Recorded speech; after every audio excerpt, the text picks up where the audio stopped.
रोज सवेरे हमको मिलते बाबा अमृत वेले, बाबा अमृत वेले। रोज सवेरे हमको मिलते बाबा अमृत वेले,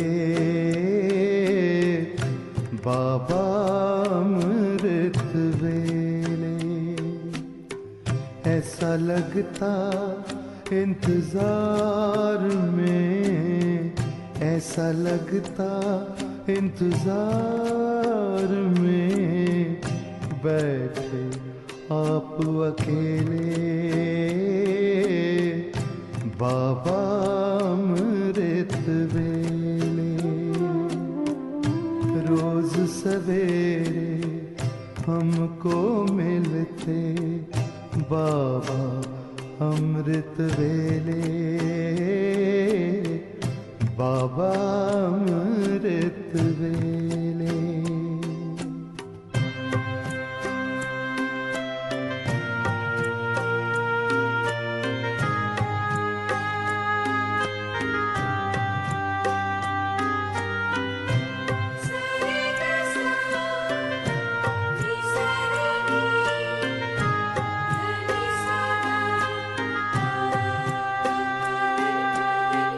पहली नजर में देखकर दृष्टि प्यार से भर देते हो,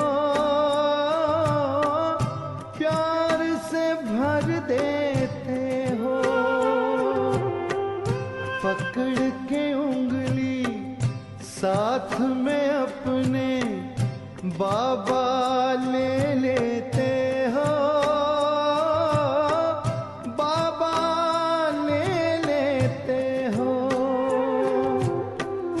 अतीन्द्रिय सुख की मस्ती में झूल रहे हम झूले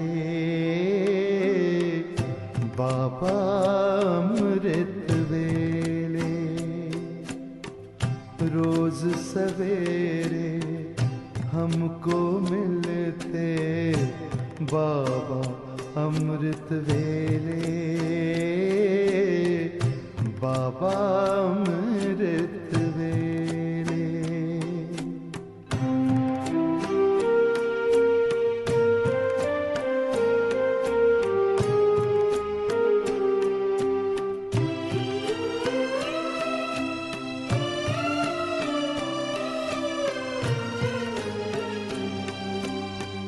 जी करता है उड़कर आए और यहीं रह जाएं, और यहीं रह जाएं। यादों में से खो जाएं, खुद को भी ना पाए, खुद को भी ना पाए। संगम युग में संग आपके लगे मिलन के मेले बाबा अमृत वेले। ओम शांति। आज मीठे प्यारे बाबा को महावाक्य रहेको छ। मिति 2077 साल असोज 23 गते शुक्रबार, तदनुसार 9-10-2020 को। प्यारे बाबा हामीलाई मुख्य सारमा भन्दै हुनुहुन्छ, मिठे बच्चे बिहान सवेरै उठेर बाबासँग मीठा मीठा कुरा गर। विचार सागर मन्थन गर्नको लागि सवेरैको समय धेरै राम्रो हुन्छ। बाबा हामीलाई मुख्य सारमा बताउनुहुन्छ कि बिहान सवेरे उठेर एक बाबाको साथमा मिठो मिठो कुराकानी गर्नु छ। विचार सागर मन्थन गर्नको लागि सवेरेको समय अति धेरै राम्रो हुन्छ। प्रश्नमा बाबा सोध्नुहुन्छ, भक्तहरूले पनि भगवानलाई सर्वशक्तिवान भन्छन् र तिमी बच्चाहरूले पनि भन्छौ, तर दुवैमा अन्तर के छ? भक्तहरूले पनि भगवानलाई सर्वशक्तिवान भन्छन् र तिमी बच्चाहरूले पनि भन्छौ, तर दुवैमा अन्तर के छ? उत्तरमा बाबा बताउनुहुन्छ, उनीहरूले भन्छन् भगवानले जे चाह्यो त्यो गर्न सक्नुहुन्छ, सबै कुरा उहाँकै हातमा छ।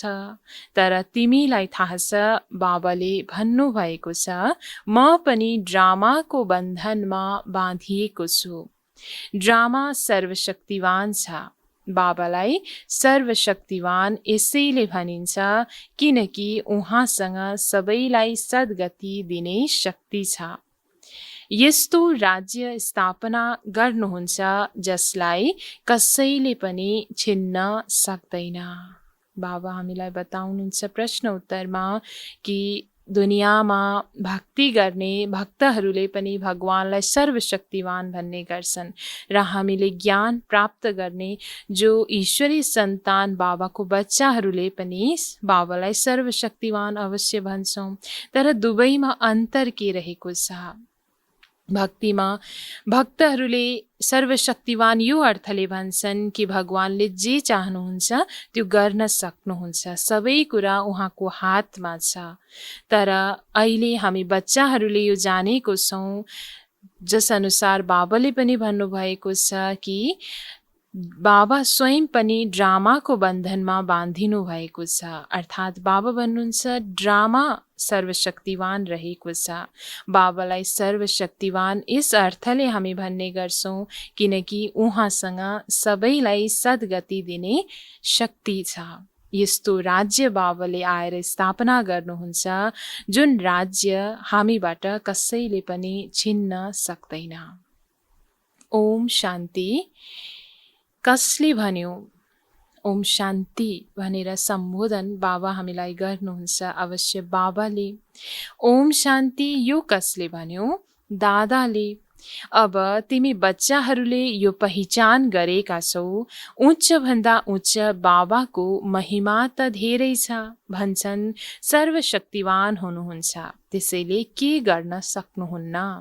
भक्तहरूले त सर्वशक्तिवानको अर्थ धेरै निकाल्छन्। बाबा भन्नुहुन्छ ड्रामा अनुसार सबै कुरा हुन्छ, मैले केही पनि गर्दिनँ। म पनि ड्रामाको बन्धनमा बाँधिएको छु। केवल तिमीले बाबालाई याद गर्नाले सर्वशक्तिवान बन्छौ। पवित्र बनेपछि तमो प्रधानबाट सतो प्रधान बन्छौ। हो बाबा सर्वशक्तिवान अवश्य हुनुहुन्छ। जस अनुसार बाबा इस धरामा आएर हामी बच्चाहरूलाई सच्चा सद्गतिको मार्ग बताउनुहुन्छ, नयाँ राजधानीको स्थापना गर्नुहुन्छ र आफू समान हामी बच्चाहरूलाई पनि पवित्र शक्तिशाली बनाउनुहुन्छ। त यही विशेष बाबाको ड्रामामा पाठ रहेको छ। जस अनुसार बाबाले पनि आफ्नो पाठ अनुसार नै ड्रामा अनुसार नै इस धरामा आएर यो कार्य गर्नुहुन्छ। बाबा सर्वशक्तिवान हुनुहुन्छ, उहाँले सिकाउनु पर्छ। प्यारा बच्चाहरू, मलाई याद गर्यो भने विकर्म विनाश हुन्छ, फेरि सर्वशक्तिवान बनेर विश्वमा राज्य गर्नेछौ। शक्ति नहुने हो भने राज्य कसरी गर्छौ? शक्ति मिल्छ योगबाट, त्यसैले प्राचीन योगका बारेमा धेरै गाइन्छ। तिमी बच्चाहरू नम्बरवार याद गरेर खुसी हुन्छौ। तिमीले जानेका छौ हामी आत्माहरूले बाबालाई याद गरेर विश्वमा राज्य प्राप्त गर्न सक्छौँ। कसैको ताकत छैन जसले छिन्न सकोस्, हैन? यस्तो राज्य बाबाले हामीलाई दिँदाउँदै हुनुहुन्छ। सारा विश्वमाथि जुन राज्य हामी गर्न सक्छौँ, जुन राज्य जुन राजाई रहेको छ, त्यो अधिकार कसैले पनि हामीबाट छिन्न सक्दैन, खोज्न सक्दैन। उच्च भन्दा उच्च बाबाको महिमा सबैले गर्छन्, तर केही पनि बुझ्दैनन्। एउटा पनि मनुष्य छैन जसलाई यो थाहा होस् यो नाटक हो। यदि नाटक हो भनेर बुझ्ने हो भने सुरुदेखि अन्त्यसम्म त्यो याद आउनुपर्छ, नत्र नाटक भन्नु नै गलत हुन जान्छ। भन्छन् पनि यो नाटक हो, हामी पार्ट खेल्न आएका छौँ। त्यसैले यस नाटकको आदि मध्य अन्त्यलाई पनि जान्नुपर्छ नि। बाबा बताउनुहुन्छ दुनियाँमा नाटक हो भनेर केही हदसम्म यो पनि जानेका छन्, तर यथार्थ रूपमा नाटकको सुरुवातदेखि अन्त्यसम्म के हुँदै आएको छ यो पनि जान्नु अति आवश्यक छ, जुन कुरा दुनियाँको मनुष्य आत्माले जानेको छैन। यो पनि भन्छन् हामी माथिबाट आउँछौँ, त्यसैले त वृद्धि भइरहन्छ नि। सत्य युगमा त थोरै मनुष्य थिए, यति सबै आत्माहरू कहाँबाट आए यो कसैले बुझ्दैन। अनादि बनी बनाऊ अविनाशी ड्रामा हो, जो आदिदेखि अन्त्यसम्म दोहोरिन्छ। तिमीले सुरुदेखि अन्त्यसम्म सिनेमा हेर, यदि फेरि अर्को पटक रिपिट गरेर हेर्यो भने चक्र अवश्य हुबहु दोहोरिन्छ, अलिकति पनि फरक हुँदैन। जसरी हातको कुनै नाटक हेर्छौँ, कुनै सिनेमा हेरिन्छ भने पनि त्यो रिल जब फेरि पनि दोहोऱ्याइन्छ भने अवश्य हुबहु त्यो रिपिट हुने गर्छ, अलिकति पनि त्यसमा अन्तर हुँदैन, फरक हुँदैन। बाबाले प्यारा बच्चाहरूलाई बसेर सम्झाउनुहुन्छ, कति मिठो बाबा हुनुहुन्छ, बाबा हजुर कति मिठो हुनुहुन्छ। बाबा अब त हामी जान्छौँ आफ्नो सुखधाममा। अहिले यो थाहा भएको छ आत्मा पावन बनेर गएपछि त दूध पनि त्यहाँ पावन मिल्छ।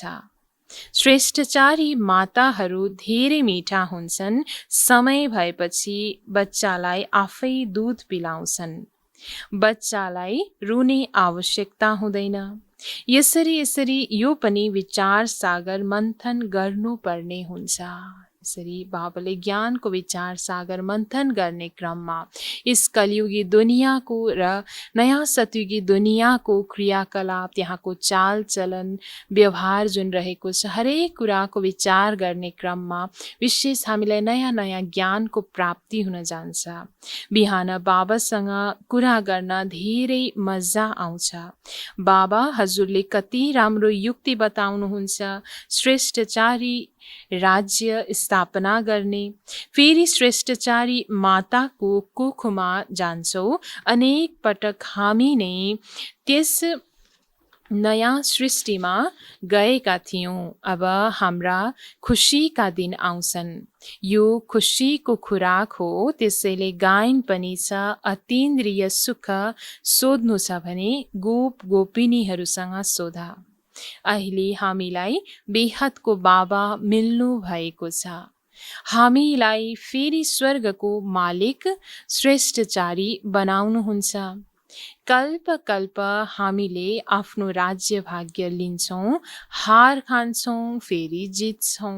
बाबा बताउनुहुन्छ ड्रामाको आदि मध्य अन्त्यको बारेमा कि हामी आत्मा नै विजय प्राप्त गर्छौँ, जसअनुसार भोलिको दिनमा स्वर्गको मालिक श्रेष्ठचारी दुनियाँको हामी मालिक बन्छौँ, जुन अहिले बाबाले बनाउँदै हुनुहुन्छ। भने फेरि बिस्तारै बिस्तारै जब द्वापर युग लाग्न थाल्छ, देह अभिमानवश हामी मायाबाट हार खान्छौँ। फेरि अन्त्य समयमा बाबा आएर हामी बच्चाहरूलाई विशेष त्यो जित प्राप्त गराउनुहुन्छ।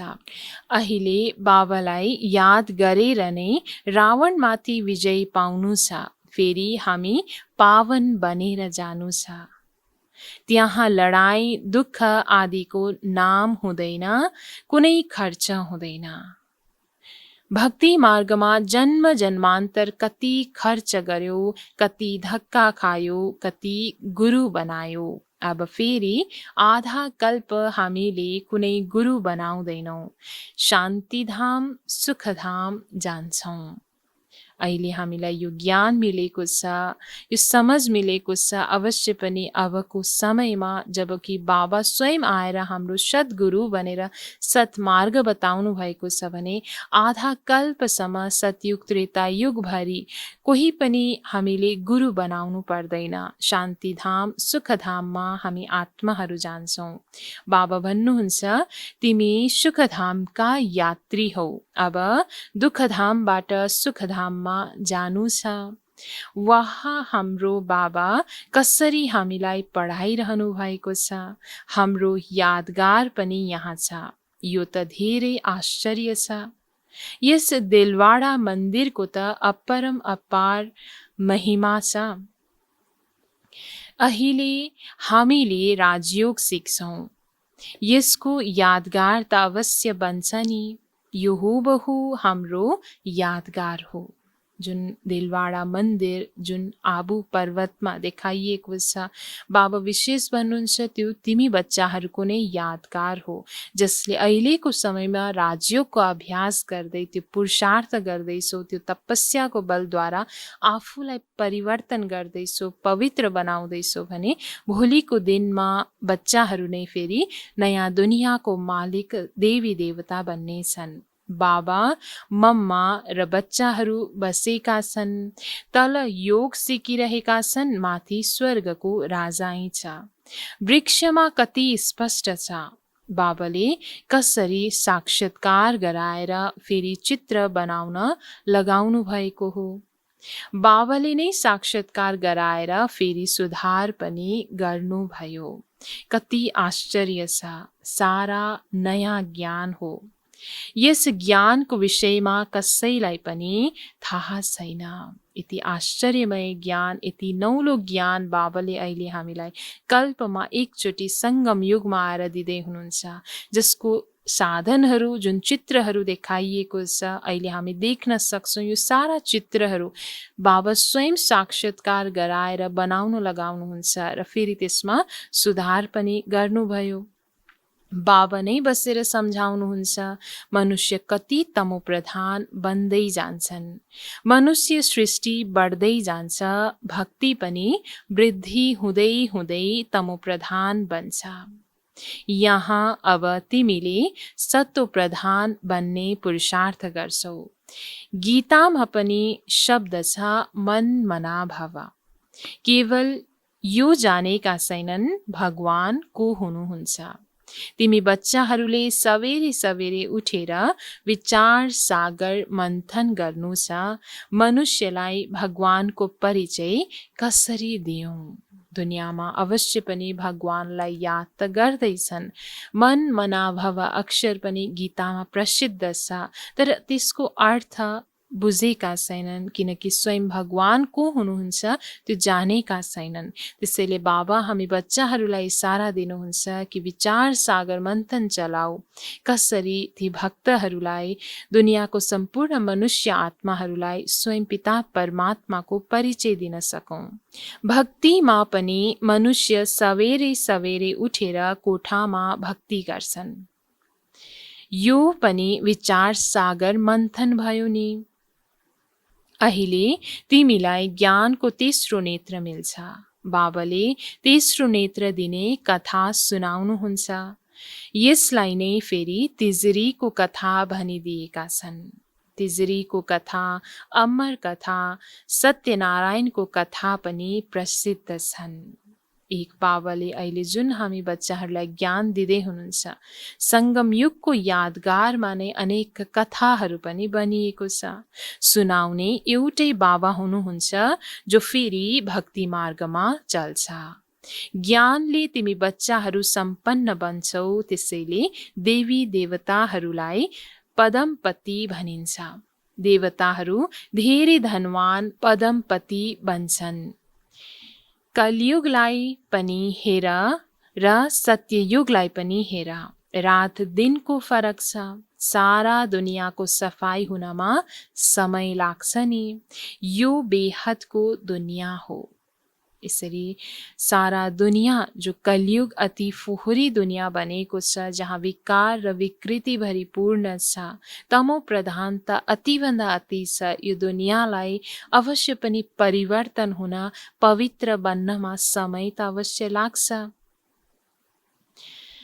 भारतवर्ष हो नै अविनाशी खण्ड, यो कहिल्यै प्राय लोप हुँदैन। एकै खण्ड रहन्छ आधा कल्प, फेरि अरू खण्ड इमर्ज हुन्छन् नम्बरवार।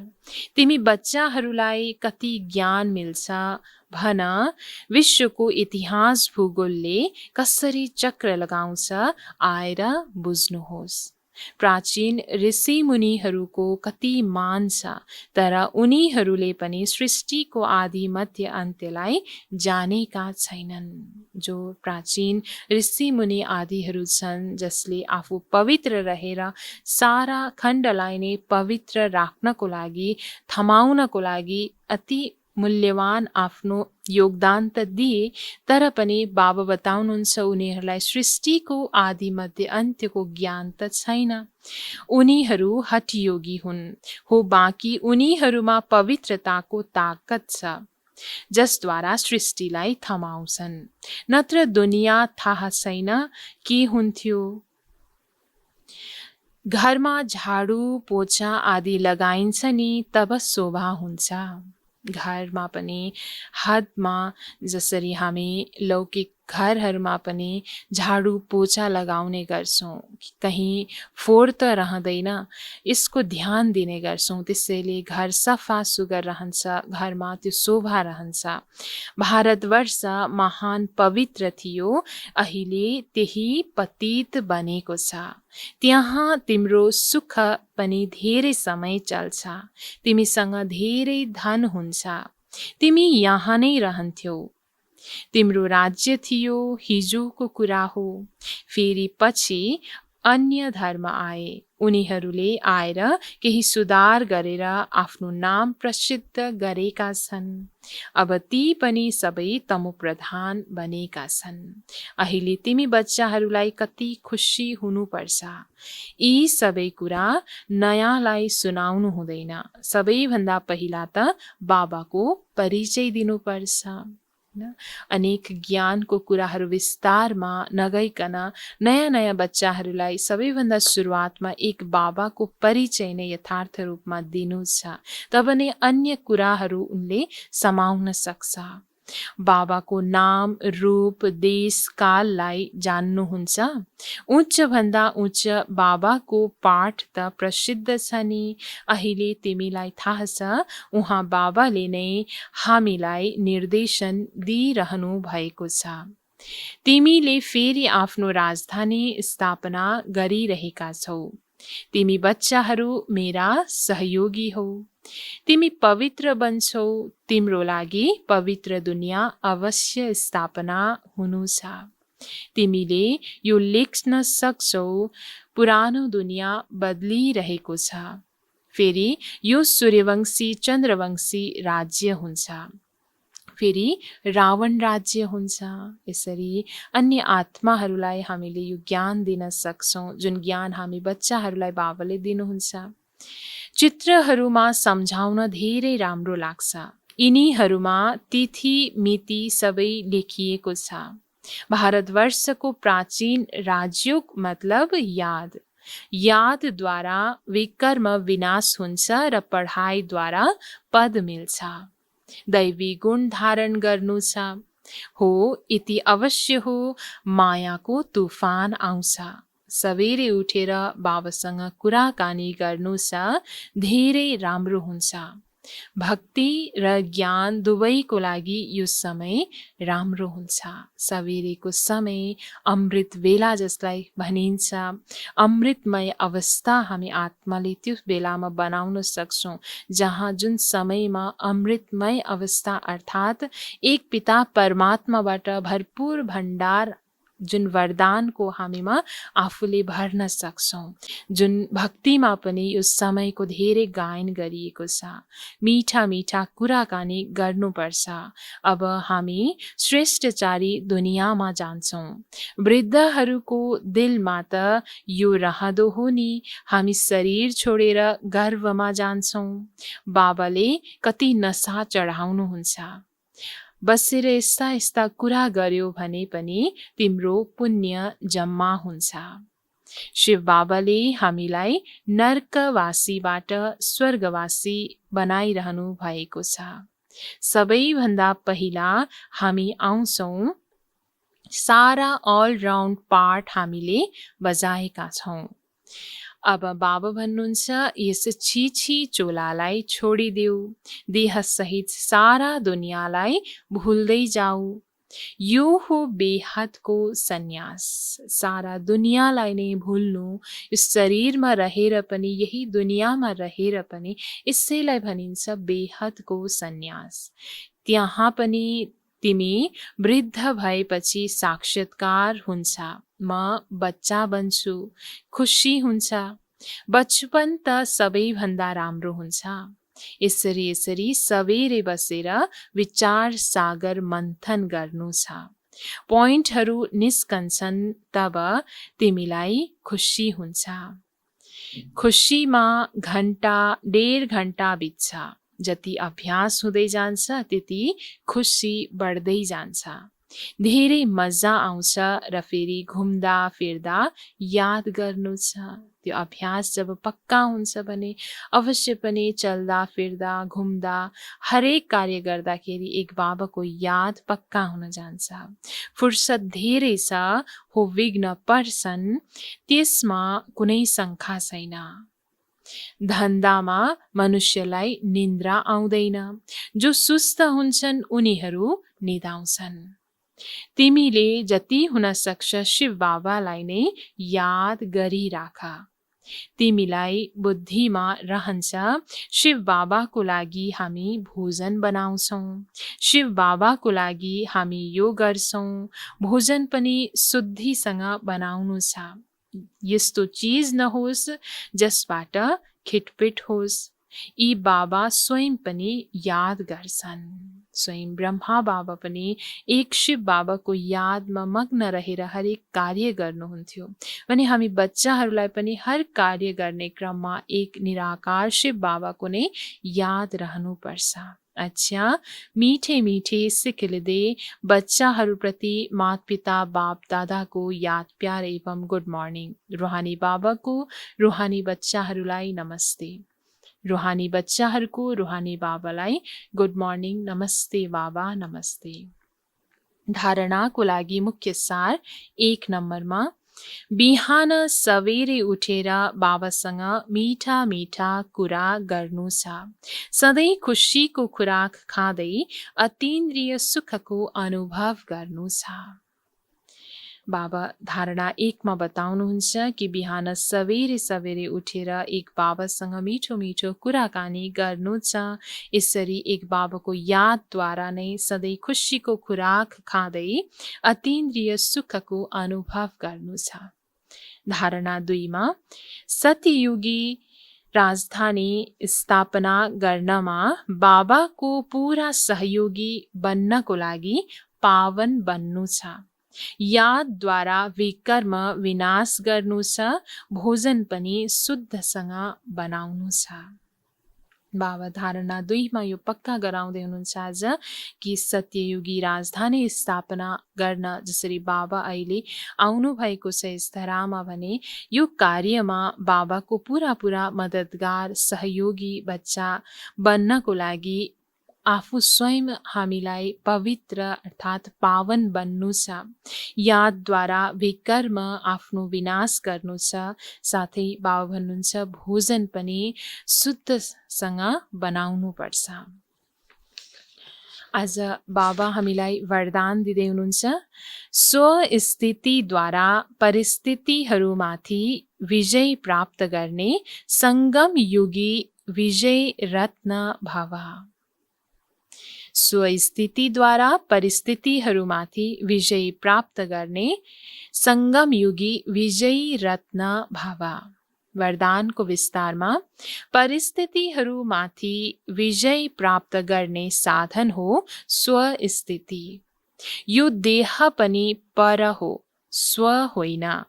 स्वस्थिति अथवा स्वधर्मले सदा सुखको अनुभव गराउँछ र प्रकृति धर्म अर्थात् परधर्म अथवा देहको स्मृतिले कुनै न कुनै प्रकारको दुःखको अनुभव गराउँछ। त्यसैले जो सदा स्वस्थितिमा रहन्छन् उनीहरूले सदा सुखको अनुभव गर्छन्। उनीहरूको समीप दुःखको लहर आउन सक्दैन। उनीहरू सङ्गमयुगी विजयी रत्न बन्छन्। बाबा हामीलाई स्वस्थितिको महत्त्वको बारेमा वरदानमा भन्दै हुनुहुन्छ कि हरेक परिस्थितिमाथि विजय प्राप्त गर्ने एकमात्र साधन हो स्वको स्थिति अर्थात् स्वयं आत्मिक स्थितिमा जति हामी आफूलाई टिकाउन सक्छौँ त्यसैद्वारा नै हामी अनेक परिस्थितिहरूमाथि विजय प्राप्त गर्न सक्छौँ। देहको स्थितिमा आउनु या त देहको स्मृतिमा हामी आउँछौँ भने कुनै न कुनै प्रकारको दुःखको अनुभूति अवश्य हुने गर्छ। त्यसैले सदा आफूलाई स्वस्थितिमा हामी राख्छौँ भने नै सदा सुखको अनुभव हामी गर्न सक्छौँ। हामी बच्चाहरू जब त्यो स्वस्थितिको सच्चा स्थिति र स्मृतिमा हामी जब आफूलाई टिकाउँछौँ भने दुःखको लहर समीप पनि आउन सक्दैन। भने यसरी नै सङ्गमयुगी विजयी रत्न हामी बच्चाहरूलाई बन्नु छ। स्लोगनमा बाबा भन्नुहुन्छ, परिवर्तन शक्तिद्वारा व्यर्थ सङ्कल्पको बहावको फोर्सलाई समाप्त गर।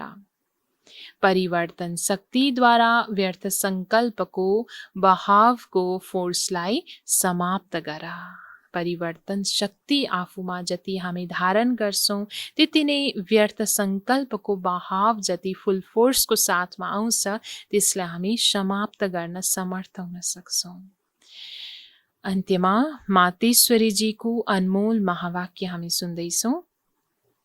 यस अविनाशी ईश्वरीय ज्ञान प्राप्त गर्नको लागि कुनै पनि भाषा सिक्नु पर्दैन। मम्मा भन्नुहुन्छ, हाम्रो जुन ईश्वरीय ज्ञान छ त्यो धेरै नै सहज र मिठो छ।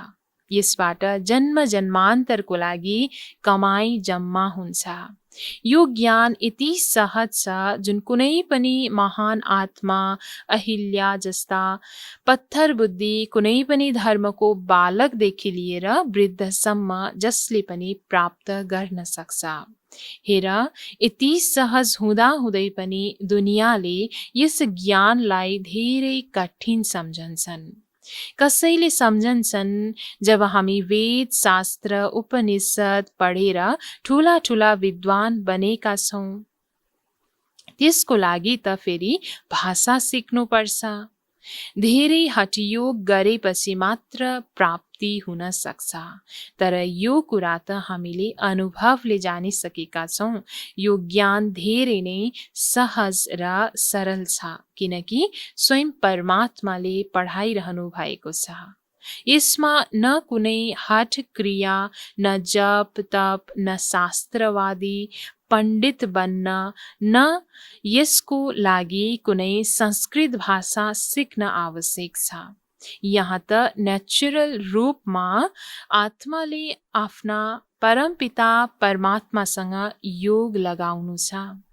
कुनै ज्ञानको धारणा हुन सकेन भने पनि केवल योगबाट मात्रै पनि धेरै फाइदा हुन्छ। यसबाट एक त पवित्र बनिन्छ, दोस्रो फेरि कर्म बन्धन भस्मीभूत हुन्छ र कर्मातीत बनिन्छ। यति ताकत छ यस सर्वशक्तिवान परमात्माको यादमा। हुन त उहाँले हामीलाई आफ्नो साकार ब्रह्मातनद्वारा योग सिकाइरहनु भएको छ, तर याद फेरि डाइरेक्ट उहाँ ज्योति स्वरूप शिव परमात्मालाई गर्नुपर्छ। त्यस यादद्वारा नै कर्म बन्धनको मैला उत्रिन्छ। अच्छा, ओम शांति।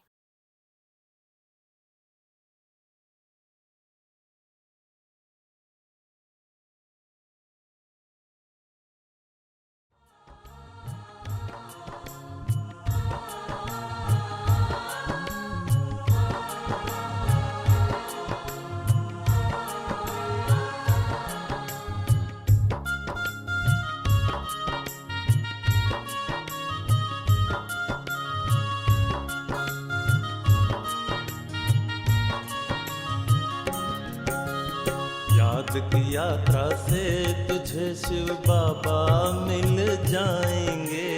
याद की यात्रा से, याद की यात्रा से तुझे शिव बाबा मिल जाएंगे। याद की यात्रा से मिलेगी वो मंजिल, राह में फूल खिल जाएंगे। याद की यात्रा से तुझे शिव बाबा मिल जाएंगे। याद की यात्रा से।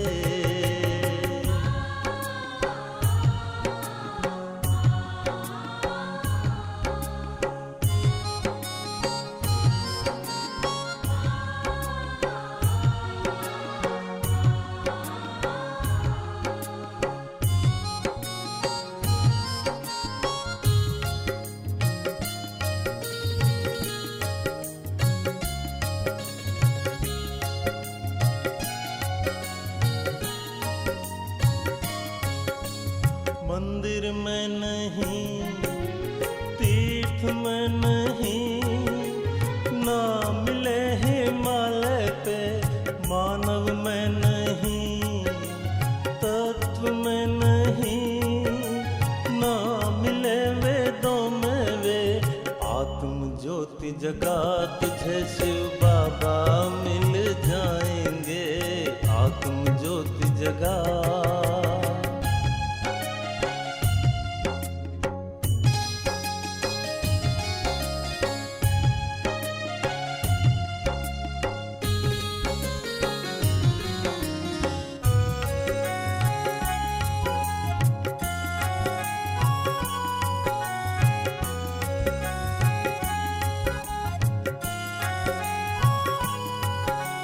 दान से नहीं, गुणगान से नहीं, ना मिले हठ योग से वो याद से ही हम तो दैवी गुण पाए, महकाए जीवन को। भ्रकुटी मेरे झांक आत्म दर्शन तुझको हो जाएंगे।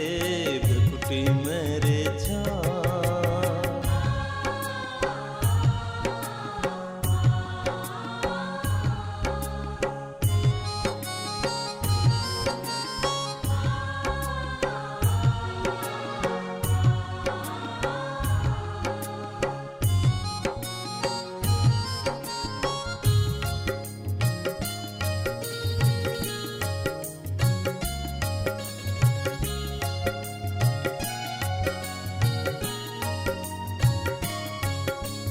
गुरुओं से नहीं, संतों से नहीं, ना मिले पीरों से वो परम पिता अपना खुद का परिचय दे, तब ही तो मिलता है वो। आबू पर्वत पर तुझे परमात्मा मिल जाएंगे। आबू पर्वत पर याद की यात्रा से तुझे शिव बाबा मिल जाएंगे। याद की यात्रा से मिलेगी वो मंजिल, राह में फूल खिल जाएंगे। याद की यात्रा से तुझे शिव बाबा